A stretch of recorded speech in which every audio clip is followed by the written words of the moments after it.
This was sent to students in a sociology class. We practice progressive stacking when calling on people to participate in class discussion.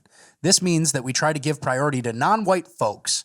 They love the word folks. To women and to shy and quiet people who rarely raise their hands. It also means that if you're a white male or someone privileged by the racial and gender structures of our society to have your voice easily voiced and heard, we will often ask you to hold off on your questions or comments to give others priority, and we'll come back to you a little later or another time.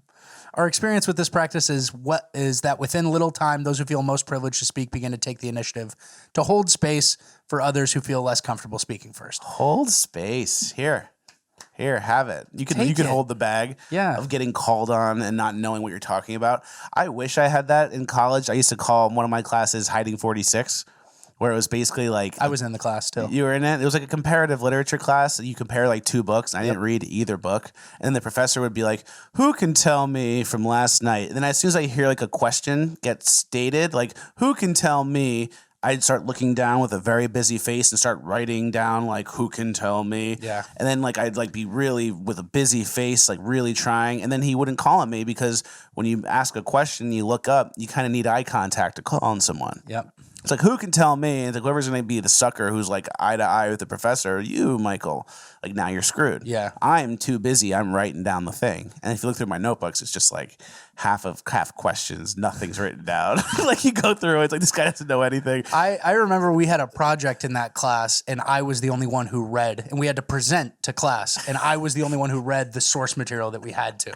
So we faked it the whole time, and he showed up in like a shirt and tie. And I was like, in a sweatshirt, like, football clothes type thing. And he showed up looking nice, but not having read the thing. I didn't do any of the reading. And I remember you said something like, come on, guys, who's going to participate? Like something like that. Yeah, I remember exactly. So I didn't do any of the reading. I know what we were talking about. We were presenting in front of the whole class. Richard Rappaway, I knew, kind of did the work. I wore a suit. Yeah. So the guy was wearing like a jacket tie, like looking nice. Yeah. So the guy's like, oh, this guy's taking it seriously. I didn't do any of the work. I had no idea what it was about. And I remember I was like, all right, guys, for today's presentation, I thought it'd be good to do more of a discussion. Where I completely like changed the assignment, and I was like asking the class questions like, who can tell me the difference between blah blah blah and blah blah blah? Who can tell me about the evolution of the main character? Yeah. Like very vague questions, like Spark Notes shit that he read. And then there was one part where like no one answered. I was like, who can tell me about how this character developed between into Act 3? And then no one answered. The class was quiet, and it was almost like back on me to answer. Yeah. And I was like, come on, guys. It's going to be a lot easier if everyone starts participating. Complete psycho. Yeah, you're Dexter denying the murders. Yeah. Like, come on, guys. Come on, We're guys. We're serious here? Are you guys, come on. It'll go a lot smoother if we all just start, participating. I also remember, not to be too long on this, but I don't think this was you, but it was somebody else in the class who actually failed the class. We all got away with it. Yeah, we all got away with it. It was another friend of ours. I think I got like an A- or a B+. I got like a B something. And we had a friend in the class who failed, and he was walking.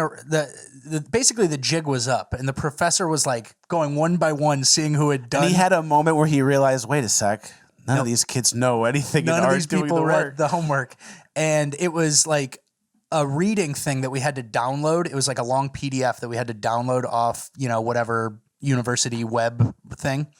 And one of the kids who we know, his excuse was, oh yeah, I couldn't get the video to work.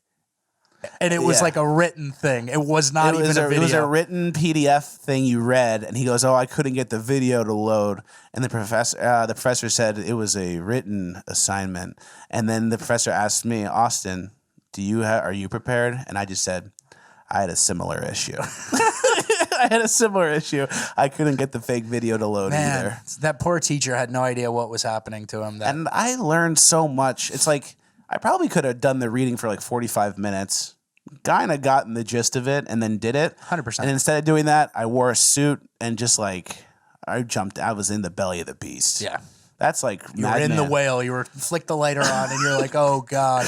That's like real madman shit. Yeah. Whereas like instead of just preparing and doing like an okay job, I do no preparation, come over the top, act like I'm the most prepared. Yep. And then it's like I get off on that. I get squirts from that. Yeah. Because then after I walk out, it's like, woo! Woo, baby. We did it. No one knew. No one knew. Like it's like a heist. It's like you taking your mask off right after the heist, getting in the car, like, whoa, Yeah. $40 million, boys. We did it. Like, exactly. And I don't know. That, I think, character development wise for me, that went a longer helped. way than reading some Huckleberry Finn or Peter Pan or whatever.